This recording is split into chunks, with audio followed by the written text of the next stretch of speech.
Bharatiya Janata party अनुसूचित जाति मोर्चा संगठनात्मक विस्तार की दृष्टि से पूरे देश में प्रवास करता है।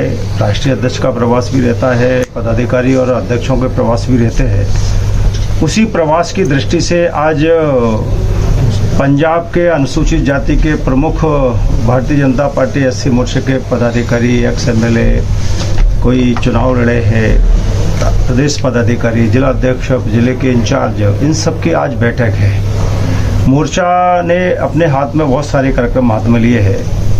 राष्ट्रीय अध्यक्ष जगत प्रकाश नड्डा जी की घोषणा के मुताबिक और प्रधानमंत्री नरेंद्र मोदी जी के जन्मदिवस 17 सितंबर से 26 नवंबर तक ये 75,000 एससी की बस्तियों में संपर्क अभियान चल रहा है। 7,500 छात्रावासों में संपर्क और संवाद चल रहा है।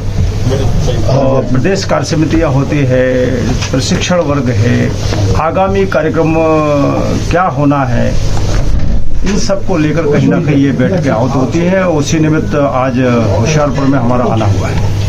सर, एक रिसेंट बड़ा मुद्दा चल रहा है विधानसभा को लेकर, पंजाब और खासकर हरियाणा में आपकी सरकार है, लेकिन हरियाणा सरकार कह रही है अपनी अलग जो हमारी विधानसभा है वो पंजाब में ही होनी चाहिए, जो उनका अपना हक तो चाह रहे हैं, लेकिन पंजाब वाले कह रहे हैं कि हरियाणा की वक्री विधानसभा होनी चाहिए। आपका क्या कहना है इसमें? मुझे तो ऐसा लगता है देश अपना है, पंजाब अपना, हरियाणा अपना, चंडीगढ़ अपना है, तो बंटवारा फिर कैसा?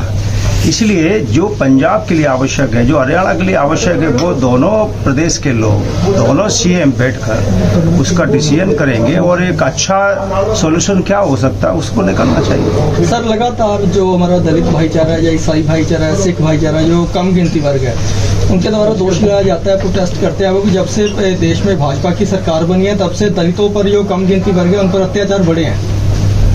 मुझे लगता है भारतीय जनता पार्टी की को देश को आज़ाद हुए 73 साल हो गए, उसमें 57 ईयर गवर्नमेंट कांग्रेस की केंद्र में रही है। अधिकांश पंजाब में भी कांग्रेस की गवर्नमेंट रही है। लेकिन आप जब आंकड़ा निकालेंगे तो सबसे ज़्यादा गरीबों के हित में काम करने वाले पहले प्रधानमंत्री नरेंद्र मोदी है। आयुष्मान योजना देख लीजिए, मकान बनाने का काम देख लीजिए, आप शौचालय बनाने का मामला है, 46 करोड़ बैंक में खाते खुले हैं, ये सब योजनाएं बनी हैं, 6,000 बैंक में खाते में डाल रहे हैं। और लगभग 80 करोड़ लोगों को 2 साल से लगातार अनाज फ्री दे रहे हैं। इसमें 35% अनाज फ्री दे रहे हैं। इसमें 35% एससी और एसटी के लोगों को लाभ मिल रहा है। पहली बार देश में हो रहा है, कांग्रेस ने कभी नहीं किया ऐसा। नंबर 1, जहां तक प्रताड़ना की बात है तो अभी हिंदुस्तान में जो रिपोर्ट आई है उसमें राजस्थान में सबसे ज़्यादा गैंगरेप एससी महिलाओं के साथ हो रहे हैं, सबसे ज़्यादा एससी पर अत्याचार वहाँ हो रहे हैं। और छत्तीसगढ़ में एससी के सर्टिफिकेट नहीं बन रहे हैं। आपका झारखंड में माओ ब्लीचिंग की घटनाएं हो रही है, वहाँ पर धर्मांतरण का मामला बन रहा है। एससी के लोगों जबरिया उनके मकानों पर कब्जा किया जा रहा है, अत्याचार किया जा रहा है। वहाँ जेएमएम और कांग्रेस की संयुक्त गवर्नमेंट है। जो केरल में कम्युनिस्ट पार्टी की सरकार है, जो कांग्रेस को पीछे से सपोर्ट करती है, सबसे ज़्यादा एससी के ऊपर अत्याचार वहाँ हो रहे हैं। यानी कि कांग्रेस के राज्यों में सबसे ज़्यादा अत्याचार हो रहे हैं। उत्तर प्रदेश में देख लीजिए, उत्तर प्रदेश में योगी जी के कारण गुंडे या तो जेल में या गुंडे बाहर है। कोई उत्तर प्रदेश आना ही नहीं चाहता। ये प्रशासन है बीजेपी का। हम विकास भी कर रहे हैं, कल्याण भी कर रहे हैं, उत्थान भी कर रहे हैं, और साथ में अनुसूचित जाति जिन्हें अपना महापुरुष मानती है, महेश वाल्मीकि जी को आप देख लीजिए। अमृतसर में जो एक बड़ा धाम बना है वो किसकी सरकार में बना है? आज अंबेडकर जी की 350 फीट ऊंची प्रतिमा मुंबई में चैत्य भूमि पर बनाने का काम मोदी जी की सरकार कर रही है। जितने भी बाबा साहब अंबेडकर के पंचतीर्थ है, चाहे वो जन्मभूमि इंदौर मऊ में हो, शिवराज सिंह चौहान ने बनाकर तैयार किया राष्ट्रीय स्मारक। परिनिर्माण भूमि 100 करोड़ की नरेंद्र मोदी ने बनाकर तैयार की है। दीक्षा भूमि नागपुर और चैत्य भूमि मुंबई, ये दोनों स्थान भारतीय जनता पार्टी के पूर्व मुख्यमंत्री गोपीनाथ मुंडे और गडकरी जी के नेतृत्व में तैयार हुई है। नरेंद्र मोदी मुख्यमंत्री थे तब संकल्प भूमि आपका बड़ौदा में राष्ट्रीय स्मारक बना है। और तो और बीजेपी के प्रधानमंत्री और तत्कालीन महाराष्ट्र के मुख्यमंत्री देवेंद्र फडणवीस जी ने अंबेडकर जी लंदन में जहाँ पढ़ते, जिस किराए के मकान में रहते थे, उस किराए के मकान को खरीदकर उसको भी शिक्षा भूमि बना दिया। यानी कि अंबेडकर जी के पंचतीर्थ बना दिए।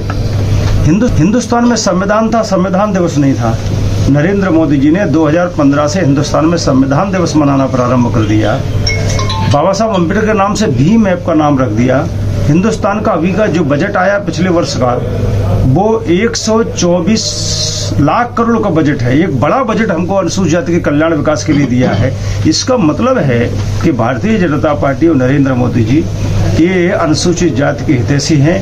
कांग्रेस और आप पार्टी ये दलित विरोधी है। सर, आम आदमी पार्टी की आपका कहना है कि जो भाजपा है अनुसूचित जाति के लिए बहुत बढ़िया काम कर रही है। पिछले समय में चाहे वो भाजपा हो, चाहे वो अकाली दल हो, यहाँ कांग्रेस हो, बहुत से ऐसी स्कीमें चली हैं जो चल भी रही हैं और आगे भी शायद चलती रहेंगी। लेकिन अभी स्टेट गवर्नमेंट ने क्या किया है कि जो पिछले समय स्कीमें चली हैं वो गलत ढंग से तैयार की गई हैं। बहुत से लोग ऐसे हैं जो उनका दुरुपयोग करते हैं। उनका रिव्यू करना सरकार करने जा रही है, चाहे वो आटा दाल स्कीम हो, चाहे वो आयुष्मान योजना हो।